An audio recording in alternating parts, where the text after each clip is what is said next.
Hai Mom, selamat sore. Assalamualaikum warahmatullahi wabarakatuh. Bagaimana long weekendnya? Ini baru hari kedua nih dari kita menikmati libur panjang akhir pekan kita ini, ya. Mungkin Mom sekarang juga lagi berkumpul di suatu tempat bersama keluarga atau mungkin tetap di rumah aja karena tetap memberlakukan ya stay at home ya. Tapi yang pasti sore hari ini kita kembali lagi di live Instagram Mother and Baby Indonesia dan sore hari ini kita akan membahas tentang bullying. Satu kasus sepertinya yang selalu ada dan bisa terjadi oleh siapa aja, baik sebagai korban maupun sebagai pelaku dari bullying itu sendiri. Mungkin di zaman kita sekolah dulu, Moms, kita juga sudah mengenal istilah bullying dengan mungkin kalau dulu tuh istilahnya digencet gitu kan ya, Moms ya. Tapi kan kalau sekarang tuh bullying itu bisa terjadi di mana aja seperti tadi saya sampaikan. Bahkan sekarang juga lagi marak yang namanya cyberbullying.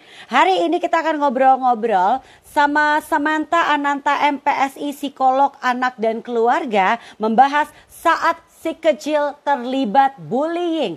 Apa yang harus kita lakukan jika anak kita menjadi korban bullying? Dan satu juga yang tidak boleh kita lupakan, apa yang harus kita lakukan di saat anak kita menjadi pelaku bullying. Yuk coba kita ngobrol sama Samantha.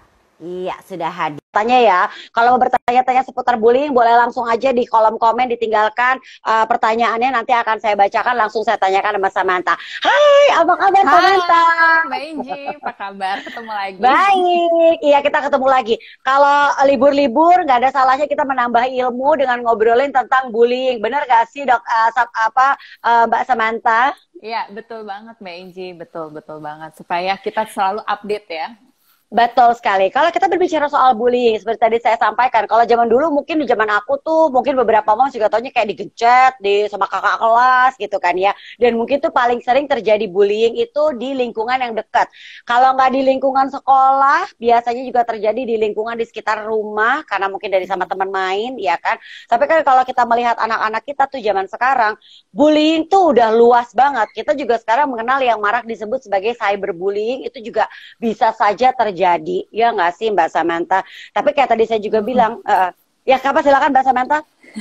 Ya, bukan cuma bisa, tapi sangat mungkin terjadi karena kalau dari hasil riset terbarunya, 49% tuh justru terjadinya bullying sekarang di dunia internet atau di media sosial. Oh, hampir separohnya dong berarti kan ya? Iya, tinggal 1% lagi udah setengahnya gitu. Itu dari populasi anak remaja ya antara usia 15 sampai 19 tahun.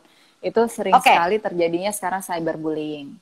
Oke, bullying itu terjadi di usia remaja atau pada usia anak-anak juga bisa terjadi? Karena kan kita juga pernah lihat beberapa kasus yang terjadi di Indonesia itu pada anak-anak yang masih kecil bahkan. Betul. Nah, kalau pertanyaannya Mbak Inji ini pertanyaan yang aku tunggu-tunggu sebetulnya. Karena di buku Human Development yang biasa psikolog pelajari gitu ya, textbooknya itu dia mengatakan bahwa bullying sudah mulai terjadi dari usia 4 tahun. Oke. Iya. Jadi dari usia yang sedini mungkin itu sebetulnya sudah mulai terjadi bibit-bibit ya. Kita sebutnya bibit-bibit karena bully itu adalah satu konflik yang tidak terselesaikan secara tuntas. Ketika anak berkonflik, tapi dia kedudukan powernya nggak seimbang. Terus tidak ada upaya perdamaian, terus terjadi terus-menerus seperti itu, nah itu akan berkelanjutan menjadi satu kondisi yang kita sebut bullying. Oke, ini beberapa pertanyaan sudah mulai masuk, nanti akan saya bacakan, tapi saya juga punya pertanyaan adalah seperti ini. Kebetulan saya punya 2 anak ya, sekarang udah remaja ya, tapi di masa dia kecil, dua-duanya tuh punya pengalaman yang unik. Satu adalah korban bullying, yang satu adalah pelaku bullying. Nah itu kan, makanya dimana hari ini kan kita membahas tentang saat si kecil terlibat bullying. Bisa jadi yang sering disorot itu kan lebih banyak korban bullying. Sementara kan banyak juga anak-anak kecil yang menjadi pelaku bullying. Nah orang tuh suka skip tuh, yang jadi pelaku ya udah pokoknya dia salah. Tapi kan saat tadi Mbak Samantha bilang, bullying itu mulai terjadi dari usia 4 tahun. Jadi itu pun juga bisa terjadi either dia dibully atau dia membuli. Ya nggak sih Mbak Samantha? Iya, betul. Nah, sebenarnya kalau menilik pada usia anak ya, kalau usia-usia 4 tahun, 5 tahun, kan dia sebetulnya belum tahu bully itu apa sih? Iya. Gitu. Dia masih polos banget, dia main sama temennya, dia ngerebut mainan temennya gitu. Jadi keterampilan sosialnya belum terlatih dengan baik. Nah, kenapa penting banget dari kecil tuh kita melatih keterampilan sosial anak. Bagaimana dia menghadapi konflik, memaafkan temennya tuh kayak gimana sih? Dan jangan pernah kita memperlakukan anak kita sebagai korban. Seringkali nih orang tua tuh kalau misalnya tahu anaknya rebutan mainan nih waktu masih TK gitu ya, rebutan mainan sama temennya, orang tuanya langsung ambil alih, langsung ngebelain anaknya. Kamu nggak boleh rebutan mainan gitu. Pada saat itu juga, nah itu sudah menjadi salah satu aksi kita memperlakukan anak kita tidak bisa membela dirinya sendiri. Sehingga self-esteem anak kita jadi semakin lama rendah, makin menurun. Nah, yang sebaiknya kita lakukan adalah udah biarin kita amati, yang penting nggak jambak-jambakan, nggak pukul-pukulan gitu ya. Kita amati gitu. Nanti kita pakai pretend play di rumah, kita ajarin. Kalau ada yang ngerebut mainan, kamu harus bisa loh bilang mempertahankan mainan kamu. Gitu. Jadi kita sifatnya adalah mengarahkan dari belakang gitu. Nanti kita besok ada kejadian lagi, kita tanya, gimana kamu perasaannya? Masih suka nggak direbut mainan sama temen kamu? Oke. Ya, jadi sebenarnya mengajarkan anak untuk juga bisa menyelesaikan konflik. Betul nggak sih? Ya, betul, dan tidak merasa terintimidasi. Nah, iya betul. Nah, sebelum kita bacakan pertanyaan dari Wita, dan dia udah beberapa pertanyaan yang lain yang sudah masuk, saya mau nanya dulu sebenarnya, kita boleh agak mundur lagi nih sebelum kita lebih jauh ngebahas tentang bullying ini sendiri. Definisi bullying itu sendiri apa sih sebenarnya? Definisi bullying adalah perilaku agresif yang dilakukan dengan niatnya jelas, dan lawannya adalah kedudukan powernya atau kekuatannya itu tidak berimbang, dilakukan secara berulang-ulang. Ini jadi ada perilaku yang berulang ya? Yes. Kadang suka kita lihat di satu kelompok misalnya temennya itu bentuk tubuhnya beda sendiri. Nah, dibully gitu. Atau sukunya beda sendiri. Gitu. Biasanya awal-awal itu anak-anak nggak langsung ngebully, tapi mereka teasing dulu, iseng, mulutnya kan polos ya anak-anak gitu. Jadi, kamu kok matanya sipit sih gitu. Kamu kulitnya gelap misalnya gitu kulitnya juga. Kok gelap atau sih, kok beda sih kamu sama badannya aku. kecil gitu kan ya. Biasanya dari situ. Tapi kalau kita nih yang diomongin kayak gitu, itu ngerasa tersinggung, ngerasa sensitif, ngerasa kok kayaknya aku nggak dianggap ya gitu. Pemaknaan diri kitanya loh, kita langsung otomatis aku kayaknya dibully deh.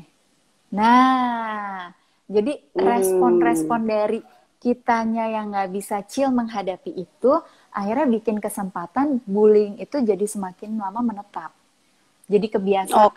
Oke. Ini ada pertanyaan dari Wita. Wita bilang gini, bagaimana mengatasi teman yang suka ngebully di sekolah? Apakah anak diajarkan langsung untuk melawan atau diajarkan untuk lapor ke guru? Nah, ini menarik nih. Ada kan tadi kan sebenarnya diajarkan untuk bisa menyelesaikan konflik sebenarnya. Tapi di saat udah skala besar nih, udah di sekolah gitu kan. Jadi bisa jadi dia dibully sendiri. Ada juga kan yang ngajarin lapor guru, tapi habis itu bisa dibully lagi habis itu kan. Benar.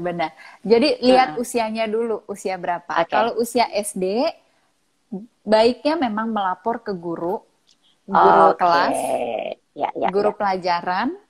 Kalau nggak selesai juga masalahnya, lapor ke kepala sekolah, gitu. Termasuk juga orang tua harus mendampingi. Anak sudah melakukan tahapan-tahapannya belum?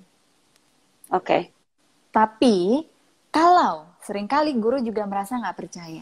Enggak kok, dia anak baik kok, nggak pernah terlibat berantem kok gitu.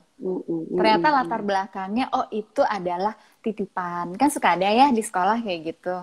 Anak titipan siapa gurunya gitu. Siapa atau siapa punya apa. Ya, benar. Nah, itu udah merasa satu hal yang si pelaku merasa bahwa aku punya kekuatan yang lebih loh. Aku kenal sama semua guru di sini loh. Jadi sebetulnya penting kalau misalnya mohon maaf ya, ini bukan menyinggung suatu profesi, tapi ini salah satu kekurangan. Kalau orang tua bekerja di satu sekolah, anaknya juga sekolah di sekolah yang sama.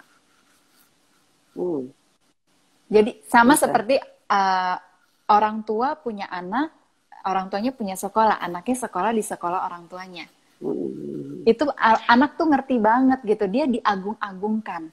oleh si guru-guru yang bekerja di situ, oleh orang tua yang bekerja di situ, sehingga dia merasa bahwa power atau kekuatannya dia lebih daripada teman-temannya. Oke. Kalau orang tua aja sudah memberikan pemahaman sih bagus ya, karena beberapa kasus juga tetap nggak ada masalah dengan, walaupun mungkin anaknya sekolah di sekolah yang milik keluarga atau apa, tapi kalau tidak disertai dengan pemahaman oleh orang tuanya itu yang bahaya. Nah, berikutnya dari Sylvia Sugiarto. Ini benar banget, anakku umur 4 tahun sudah dibully oleh anak seusianya di sekolah, dan gurunya cuma udah say sorry, lalu dianggap selesai, dan ini sudah berulang terus, terulang lagi, terjadi lagi besok. Nah, kalau kata Mayang Torina Lubis bilang gini, Mbak, kalau usia 5 tahun gimana sih tipsnya menghindari anak kena bullying?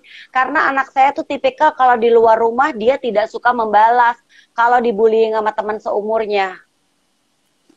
Ini menarik. Oke. Menarik banget ini. Jadi pertama gini, kalau yang berkaitan sama guru katanya cuma say sorry gitu ya. Sebetulnya perlu ada tahapan mereka sebanyak-banyaknya playdate. Karena akan melatih keterampilan sosialnya. Bahkan playdate-nya di luar sekolah. Tapi didampingi oleh orang dewasa, terutama orang tua ya. Supaya bisa nih kalau ada konfliknya nih, langsung cepet-cepet kan gitu. Kita mengamati, nanti di rumah bisa kita bahas. Sayang, tadi kalau kamu lagi berantem sama dia, coba pakai cara yang ini. Misalnya gini, anak-anak tuh kalau yang paling sering ya omongan, kamu kan bukan teman aku gitu. Nah, gimana sih ngebalesnya? Iya, tapi kan kamu saudara aku gitu misalnya. Atau kan kita semua berteman di sini, semua bisa berteman bareng-bareng, main bareng-bareng misalnya. Jadi bagaimana melawan secara verbal dulu untuk mempertahankan diri kita. Dan itu sebenarnya bisa sekali kita latih secara pretend play di rumah, bermain peran. Kita bikin, dek, kita pokoknya hari ini lagi main ya, simulasi. Ceritanya mama lagi jadi temannya adek, lagi ngebully adik. Nanti adik belajar untuk mempertahankan diri ya. Gitu. Ya, belajar dilakukan praktek di rumah jadi ya. Yes, praktek di rumah. Jadi kemampuan membalas anak itu jadi bervariasi. Gitu. Dan sebenarnya untuk self defense-nya mereka dulu ya. Yes, betul. Ya. Nah, ini ada pertanyaan dari Nanda. Pertanyaannya benar banget yang harus kita ketahui nih sebagai orang tua. Seperti apa sih tipe anak yang rentan terkena bullying? Sebenarnya kalau dibilang tipe yang rentan itu nggak ada ya. Sampai sekarang nggak ada hasil penelitiannya atau ciri-ciri nih anak yang bakalan rentan terkena bully gitu. Nggak. Cuman satu, konflik itu terjadi bisa sama setiap anak. Konflik kecil, konflik besar yang secara verbal atau sudah melibatkan fisik. Kalau anak laki-laki tuh suka pukul-pukulan tuh waktu dari kecil kan. Karena mereka ngeliat film atau lihat komik gitu. Tapi satu yang pasti, jangan pernah kita memperlakukan dia sebagai korban sehingga dia merasa terintimidasi. Dan itu semua berawal dari rumah ya? Dan itu berawal dari rumah. Gitu. Karena bully itu nggak pandang umur, nggak pandang suku, nggak pandang latar belakang kok. Orang yang kaya sekalipun bisa kena bully. Orang yang punya sekolah juga anaknya bisa kena bully loh, jangan salah. Betul, saya setuju. Ya, dan benar juga sih ya, karena ada beberapa kasus yang saya tahu untuk dari permasalahan bullying ini adalah kadang-kadang seseorang atau satu sosok yang menonjol di sekolah pun juga bisa menjadi korban bullying. Padahal kan kalau dulu kan image-nya kan anak biasanya yang dibully tuh yang yang mungkin dari fisik atau dari mungkin dia yang istilah tuh yang kalau mungkin istilah berkenal dengan anak culun gitu ya. Belum tentu juga ternyata ya. Ada juga satu individu-individu yang menonjol karakternya mungkin bisa jadi mengalahkan yang lainnya, dia jadi korban bullying. Iya, justru sekarang banyak kasusnya anak yang populer. Nah, betul sekali. Iya. Ya. Karena dia bisa menyedot perhatian banyak orang. Nah, ada anak-anak yang nggak suka. Nggak suka, kan? Iya, betul. Sehingga dia merasa ada kecemburuan sosial. Meskipun masih kecil ya, tapi kecemburuan itu kan selalu ada di dalam perasaan diri kita. Sehingga kita perlu bisa mengelola perasaan kita, emosi kita secara lebih tepat. Nah, itu dimulainya ya dari sekolah. Kalau di beberapa sekolah yang udah oke, ada penanganan bullyingnya, itu ada perkumpulan anak-anak tuh biasanya kelas 3, kelas 4 udah mulai dibikin. Dia jadi peer counselornya ceritanya gitu kan. Nah itu bagus banget gitu. Tapi kalau enggak ya mau nggak mau harus di rumah benar-benar di kejar sama orang tua untuk latihan-latihan tadi, simulasi-simulasi keterampilan sosial. Ya, benar juga sih ya. Kan kita tahu anak itu semua belajar dari rumah. Salah satunya yang memang harus diajarkan oleh orang tua untuk anak-anak adalah keterampilan sosial. Mungkin tidak ada yang nggak bisa langsung, kamu harus gini, tapi emang ada juga yang mesti pakai role play ya, supaya dia juga lebih memahami. Oke, ini ada cerita juga dari Tia 7749 bilang gini, dulu adekku sering dibully di sekolah, terus ibuku bilang, kamu kalau dijailin temen, jangan diem aja dong, kamu harus balas. Dan sekarang adekku jadi suka balas mukul temennya, nggak pandang siapapun itu. Nah ini gimana nih? Ya, biasanya memang pelaku itu punya riwayat menjadi korban. Baik dia korban di rumah ya, orang tuanya nggak abusive, orang tuanya demokrasi, kelihatannya keluarga yang harmonis, tapi suka ngomongnya nggak difilter. Tipe anaknya yang mudah tersinggung. Nah, ketika dia di luar, dia merasa bahwa itu hal yang wajar. Kayak gitu. Baik, untuk ini menarik nih. Agresinya dia. Nah, sehingga dia bisa menjadi korban juga. Nah, kalau kayak gini kan tadi, kamu harus balas. Jadi dia berpikir di dalam logikanya anak bahwa apapun yang orang lakukan ke aku berhak membalas itu. Iya. Kalau orang sayang, aku boleh sayang balik sama dia. Kalau orang jahat sama aku boleh jahatin dia balik. Padahal kalau bully itu adalah sifatnya kita bagaimana menyelesaikan konflik, problem solving. Kekreativitasan anak diasah untuk menyelesaikan masalah yang terjadi. Nah itu memang kalau anak di usia 12 tahun ke bawah agak sulit, maka benar-benar perlu pendampingan karena prefrontal cortexnya nih bagian yang menyelesaikan masalah, dia belum terlalu aktif. Baru mulai aktif itu usia 12 tahun dan matang di usia 25 tahun.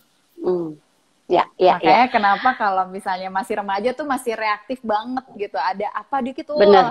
marah gitu. Bereaksi gitu kan ya.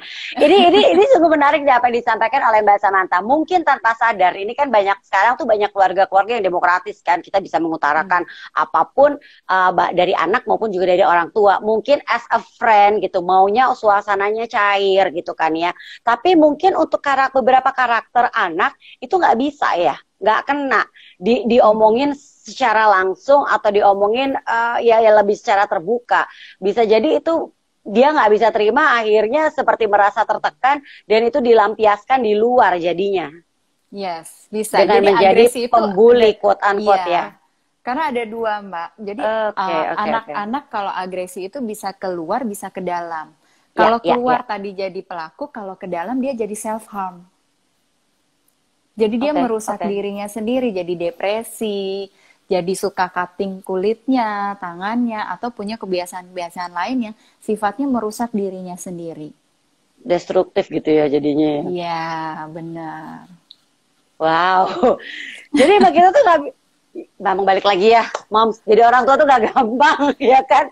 Kita benar harus bisa mengenali karakter anak-anak kita. Supaya itu tadi, kita berpikir supaya awalnya kan selalu berpikir bahwa kita jangan sampai membiarkan anak kita menjadi korban bullying. Tapi ternyata satu juga kita harus ingat, kita juga tidak boleh membiarkan anak kita menjadi pelaku bullying. Ya kan, Mbak? Karena itu juga ternyata pelaku bullyingku juga ternyata ada penyebabnya juga kenapa dia akhirnya jadi pelaku. Nah ini kalau Cynthia Elvira bilang, bagaimana cara mengatasi bullying untuk anak usia 5 tahun? Apakah harus melawan atau diamkan dan menghindar? Freeze and fly mungkin istilahnya juga ya. Iya. Kita perlu lihat kasus per kasus. Kalau misalnya anak kita tipe yang non-responsif ya, jadi dia diem. Kadang suka freeze gitu kan, diapain temannya dia diem gitu. Nah, itu perlu kita banyak sekali role play yang terjadi yang dilakukan. Beberapa kasus kita perlu gunakan play therapy ya, pendekatan dengan bermain. Dan itu ada minimal 12 sesi supaya anak bisa lebih nyaman lagi untuk kembali dalam situasi sosial di sekolah ataupun situasi bermain bersama teman-teman lainnya. Nah, tapi kalau itu belum terjadi, sebaiknya kita udah mengantisipasi dulu gitu. Jadi mengantisipasinya dari banyak membaca buku-buku cerita yang menceritakan tentang situasi-situasi sosial bermain. Ada pertengkaran yang terjadi gitu, ada isu-isu sosial yang disebutkan di dalam bukunya, termasuk rasa takut berteman, merasa aku nanti nggak punya teman, aku jadi sedih, aku harus mulai sekolah itu kayak gimana. Hal-hal itu tuh sekarang udah banyak banget sih social storybook, Mbak Angie. Jadi bisa dibacakan terus sehingga anak familiar dengan beragam situasi sosial. Oke. Nah, ini kembali lagi ke pola asuh orang tua. Ada pertanyaan dari Tiffany yang menanyakan, pola asuh orang tua otoriter, apakah bisa bikin jadi anak pelaku bullying? Bisa banget. Okay. Gitu. Karena sudah terbiasa kan diatur, terus orang tua memiliki peran kekuatan yang sangat utuh, sehingga dia mengadopsi kesimpulan bahwa aku di sekolah harus jadi orang yang cool, harus jadi orang yang belagu supaya aku survive. Karena kalau aku kayak gitu, aku punya kekuatan yang utuh, semua orang akan tunduk sama aku. Itu sebagai kayak pelarian atau kompensasi dari rumah berarti ya? Benar, kompensasi dari rumah. Itu salah satu pertahanan diri anak juga sebenarnya. Oke. Ini tadi menyambung pertanyaan tadi, bukan pertanyaan, tadi kan Mbak Samantha juga pernah sempat bilang tadi statement tentang self-harm. Apakah anak-anak bisa self-harm juga? Bisa. Dari Upi _Nasari.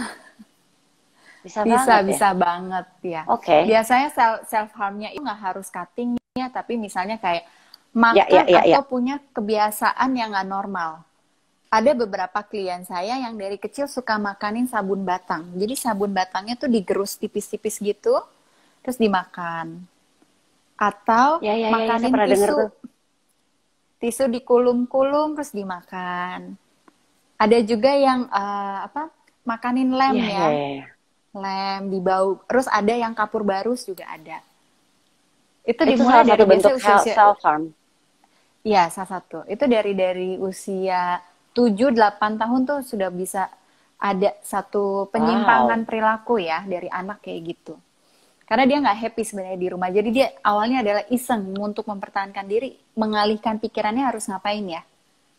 Jadi dia punya satu kebiasaan unik yang justru sifatnya destruktif. Oke.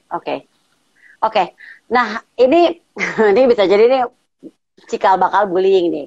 Pertanyaan dari Sinta De Noviani. Gimana menghadapi orang tua yang posesif banget di sekolah, playgroup, anak 4 tahun nyubit temennya, ibunya ngamuk banget. Padahal anaknya lebih sering nyakar anak lain. Bolehkah orang tua ngajarin untuk nggak main sama dia aja? Ini kan mungkin ya fisik ya, kalau anak-anak usia segitu kan masih fisik banget ya kan? Iya, benar. Jadi gini, kalau kita mengajarkan anak kita untuk tidak bermain dengan anak si pelaku itu, yang suka nyubit dan nyakar-nyakar itu, dia semakin merasa kesepian nggak sih? Keterampilan sosialnya jadi terasah nggak? Rasanya nggak bijaksana juga ya. Sedangkan kita mau si anak ini perilakunya berkurang. Maka yang perlu kita perhatikan sebetulnya adalah validasi emosinya dia. Kita membekali anak kita yang berteman dengan dia supaya memahami kenapa dia begitu. Dan anak kita jadi menumbuhkan sifat empati ke anak yang pelaku ini, dan harus ada yang berani melawan itu. Ngasih tahu dia, kamu tuh nggak boleh loh kayak gitu. Itu tuh mengganggu kami loh, kami nggak suka. Kalau kamu terus-terusan kayak gitu, kami nanti nggak nyaman bermain sama kamu. Jadi sebelum kita benar-benar ninggalin dia, kita harus ngomong dulu secara verbal. Ada komunikasinya sehingga kita lihat, dia ada perubahan nggak? Kalau dia ada perubahan kan artinya efektif. Kalau dia nggak ada perubahan, maka memang anak ini perlu melakukan terapi. Kalau nggak kesian kan, nanti dia nggak punya teman sama sekali. Iya, iya sih. Ini satu pertanyaan terakhir dari yang saya akan bacakan dari Mom sebelum kita menutup obrolan kita, dan juga ada beberapa pertanyaan lagi dan tips yang akan kita dengarkan dari Mbak Samantha. Ini pertanyaan dari Silvi Sugiarto. Saya dulu unschooling, kemudian mencoba sekolah formal. Ternyata banyak konflik. Akhirnya balik ke unschooling lagi. Ini unschooling sudah 4 tahun, aman, tentram. Nah, jadi pengen tahu nih, menurut Mbak, unschool atau homeschool itu bisa prevent bullying nggak? Atau jangan-jangan ini cuma delaying? Oke, ya. Khawatirnya cuma delaying ya. Karena sebenarnya kan anak rasanya nyaman, tentram, nggak ada masalah, nggak ada konflik. Tapi keterampilan sosial yang seharusnya dia berkonflik dengan orang lain, yang itu hanya bisa dilakukan kalau dia ketemu teman-temannya. Di situ dia akan belajar banyak hal. Bisa nggak didapatkan? Paling nggak di dalam perkumpulan homeschoolingnya itu, biasa kalau homeschooling suka ada komunitas sendiri ya. Itu dia sering ketemu nggak dengan teman-teman lainnya? Oke. Sama saudara-saudara, sama tetangga yang sepantaran usianya, dia masih ada interaksi sosial nggak? Kalau nggak, nanti begitu dia terjun ke masyarakat yang lebih luas, misalnya katakanlah homeschoolingnya sampai SMA atau homeschool sampai kuliah juga, kan sekarang juga ada ya yang universitasnya belajar dari mana aja gitu. Atau udah waktunya dia masuk ke level pekerjaan, di kantor justru terjadinya bully. Nah, iya, maka tadi sudah saya bilang, apakah ini bisa mencegah prevent bullying atau just delaying, ya kan? Iya. Jadi itu masih kan? balik lagi. Selama keterampilan sosialnya terasah dengan baik, rasanya sih resikonya kecil. Yes. Tapi kalau keterampilan sosialnya tidak terasah dengan baik, takutnya khawatirnya cuma jadi penundaan. Betul. Karena mungkin juga satu harus kita ingat sebagai orang tua, bahwa kita kan mempersiapkan anak-anak kita untuk mereka nanti terjun ke dunia nyata pada masanya dan pada waktunya nanti.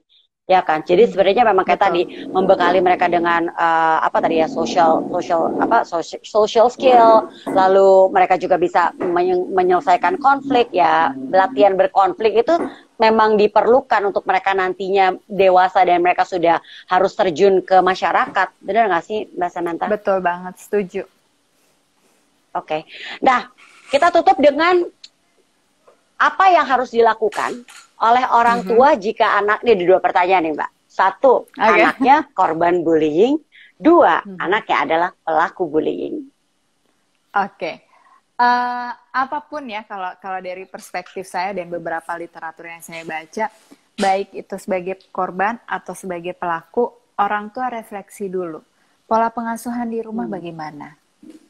Jangan-jangan karena pola pengasuhannya ada sedikit yang perlu dipermak gitu ya, perlu diasah lagi kemampuan kita dalam mengasuh anak kita, sehingga kita bisa meminimalisir resiko dari korban ataupun pelaku. Karena dua-duanya adalah pengalaman hidup, Mbak Enji. Kadang penting juga betul. Yang penting adalah penanganannya tepat. Karena kita nggak bisa, maksudnya gini, seminimal mungkin kita mengatasi antisipasi preventifnya. Tetap aja, kalau dia jodohnya jadi korban bully, pasti kejadian. Cuman resikonya kecil. Kalau dia ada dalam diri anaknya memang punya potensi jadi pelaku, pasti kejadian juga dia ngebully anak lain gitu. Tapi tadi, resikonya selalu resiko yang paling kecil. Sehingga yang bisa kita lakukan hanya meminimalisir faktor resikonya. Supaya masalah itu nggak melebar kemana-mana. Dan itu tetap menjadi satu pengalaman anak yang sangat berharga gitu. Kayak misalnya gini, anak-anak dari hasil penelitian ya, yang dia mengalami bully pada saat remaja, di dunia kerja dia lebih siap. Karena dia udah tahu kompetisi di dunia kerja tuh berat sekali gitu. Jadi dia kayak, jadi sebenarnya kayak udah latihan duluan gitu. Iya, latihan duluan, benar. Iya. Jadi satu hal sebenarnya sebagai orang tua yang harus dilakukan saat anak menjadi korban bullying atau anak menjadi pelaku bullying adalah refleksi diri. Yes. Sepertinya mungkin emang bukan sepertinya, karena semuanya berawal dari rumah, ya nggak sih Mbak Samantha? Benar, benar. Semuanya berawal dari rumah, dari keluarga. Wow, ini menarik sekali ya. Luar biasa ternyata. Kalau selama ini orang hanya berpikir tentang korban bullying itu pasti karena anaknya kenapa. Ternyata pelaku bullying pun juga ternyata memiliki konflik yang tidak kalah berat. Betul, betul. Iya kan? Dan semuanya berkaitan sama kesejahteraan psikologis. Jadi bisa jadi pelaku itu sudah memiliki tingkat stres yang sangat tinggi. Jadi mau nggak mau dia harus mencurahkan agresivitasnya. Di saat di rumah ada permasalahan atau ya kayak tadi ada ya tingkat stres yang kita tidak tahu apa yang terjadi di rumah, kemungkinan besar emang anaknya ya ada dua, either jadi korban atau jadi pelaku. Betul. Kalau tidak bisa diselesaikan permasalahannya dari rumah. Wow, gimana Mams, berat ya ternyata ya. Berarti kita juga we have to feel sorry ya sama para pelaku-pelaku bullying juga ya. Mereka ternyata punya masalah sendiri juga di rumah yang tidak kalah berat dengan korban bullying sendiri ya. Betul, Mbak Enji. Dan yang paling penting empati itu harus ditanamkan di rumah. Ya, betul. Oke. Kalau orang tua tidak mengajarkan empati, anak-anak nggak akan bisa punya empati sama anak lain di luar rumah. Betul sekali. Mbak Samantha, terima kasih banyak atas waktunya. Terima kasih udah mau digangguin sama Mother and Baby ya. Buat live Instagram membahas soal bullying. Ini saya yakin banget apa yang disampaikan sama Mbak Samantha. Yes, pasti bermanfaat banget dan menjadi pegangan buat kita nih juga sebagai orang tua, bekal untuk membesarkan putra-putri kita. Sampai ketemu lagi ya Mbak Samantha. Iya, sehat-sehat selalu ya. Sehat-sehat selalu ya. Dan tentunya juga terima kasih buat para moms semuanya yang sudah menyaksikan live Instagram pada hari ini. Jangan lupa minggu depan tentunya kita akan kembali lagi dengan live Instagram mulai dari hari, tungguin deh, pasti kita akan menghadirkan topik-topik yang tidak kalah seru yang sudah kita hadirkan hari ini. Selamat menikmati akhir pekan Anda. Wassalamualaikum warahmatullahi wabarakatuh. Bye moms.